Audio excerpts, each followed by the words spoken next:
Chart trading is a fast and easy way to keep track of and manage your open positions and limit orders.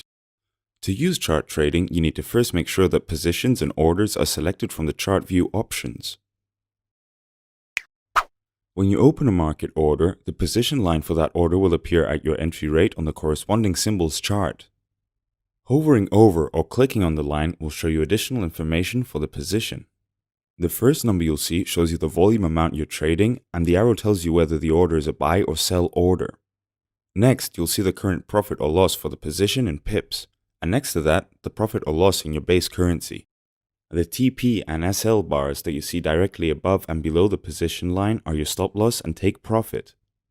To modify your stop loss and take profit levels, simply click on the left side of the TP or SL bars and drag upwards or downwards. Once set, the SL and TP bars will show you the potential profit and loss in pips in your base currency. For limit orders and stop orders, you'll also be able to move the order to a different entry rate.